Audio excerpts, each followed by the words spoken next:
o Bolsa Família é super meritório, teria sido super útil nesta magnitude na maior recessão da história do Brasil, em 2015, 2016, mas hoje que sobram vagas de trabalho, como é que nós somos capazes de incentivar o ócio de adultos com 25 anos de idade, solteiros, chamados hoje de famílias unipessoais? Eu sou uma família de mim, comigo mesmo. Não tem filhos, 25 anos, e não está disposto a ocupar uma vaga de trabalho e pode ficar em casa no ócio. Um país que incentiva o ócio. E aí, de contrapartida, ainda o governo entrega as bets, entrega o jogo, o vício para esse jovem permanecer em casa no ócio, jogando. A gente vê milhões de reais hoje em propaganda das bets nos meios de comunicação, já no orçamento dos meios de comunicação, permeando a nossa cultura.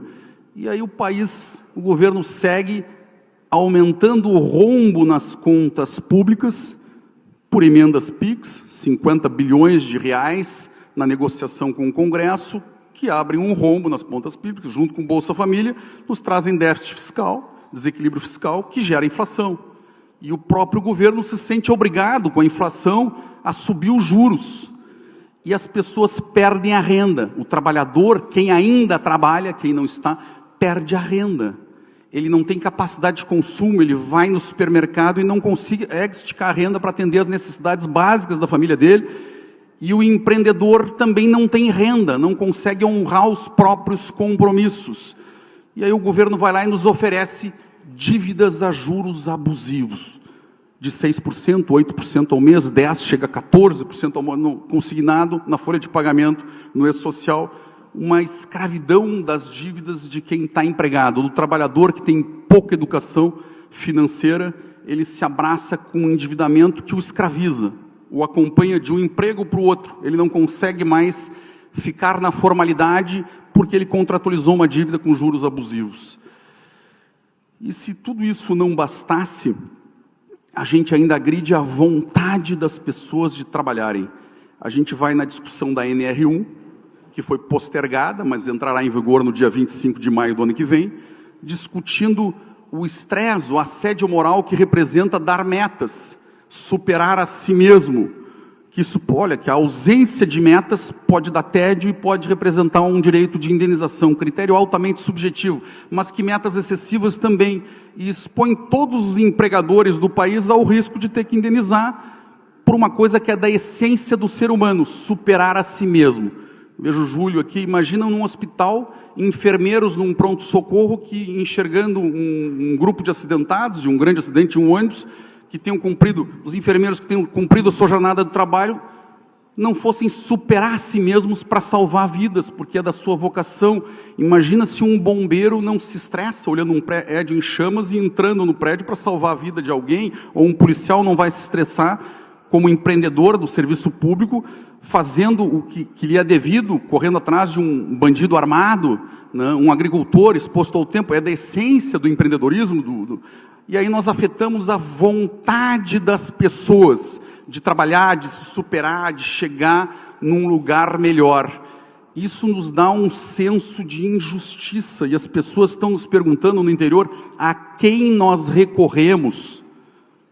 E aí olham para o judiciário, olham para o STF, e se é subjetiva a interpretação da NR1, é objetiva a interpretação do artigo 144 do Código de Processo Civil, que fala do impedimento do magistrado de julgar um caso em que o escritório de advocacia postulante tenha como sócia a sua esposa, o seu cônjuge. É um impedimento de natureza objetiva e absoluto. E o STF hoje, os ministros interpretaram de uma nova forma, dizendo que é possível que o ministro julgue, então, casos bilionários de reais, bilhões de reais.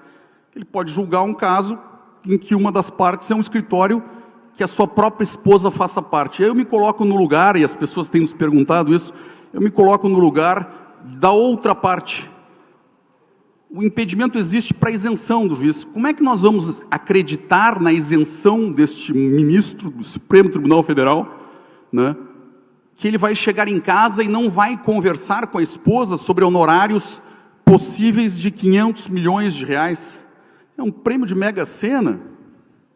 Será que o ministro vai chegar em casa e ele não vai abordar o assunto? E supondo que ele seja casado, em comunhão parcial de bens, se eu me separo, 250 milhões de reais serão meus. Será que isso não influencia na decisão dele? E vemos pessoas conversando e dizendo entre si, olha, só tem uma solução, tem que contratar um outro escritório em que tem uma outra esposa de ministro que seja sócia.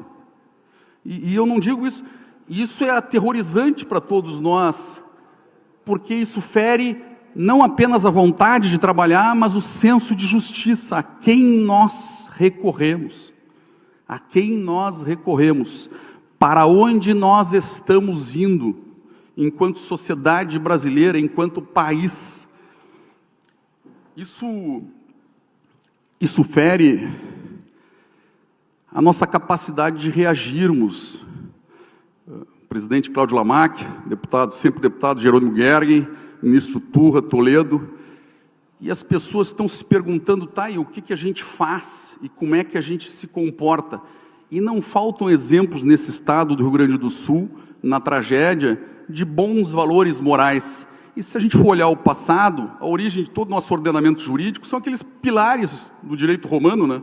Os 3 pilares: agir honestamente, dar a cada um o que é seu, não prejudique ninguém. 3 pilares, deram origem a quase tudo, e os 3 pilares estão sendo questionados, mas não é essa a questão não é nem para uma pessoa letrada, é para alguém que possa não ter estudo, mas que tenha uma escala de valores morais, e é disso que eu falo aqui. Eu não falo da interpretação da lei, eu falo de uma escala de valores morais que nos diz o que é certo e o que é errado.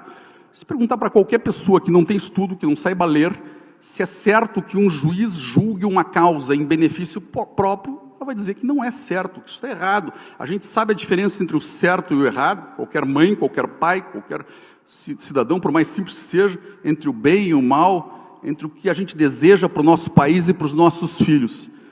E esse é o debate que nós vamos fazer hoje, porque eu sinto que as pessoas estão hoje intimidadas. As pessoas estão com medo de trazer a verdade à tona. As pessoas estão perguntando, eu posso falar em honestidade, em correção, eu posso questionar o que está sendo posto, terá consequências, e para muitas pessoas está tendo consequências.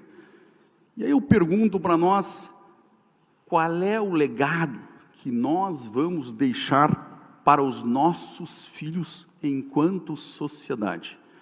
Nós vamos voltar para as nossas casas e vamos ser cúmplices do que está acontecendo. Vamos continuar fingindo que não, que isso é normal, ou vamos trabalhar dentro da justiça e da lei, questionando e exercendo o nosso direito democrático?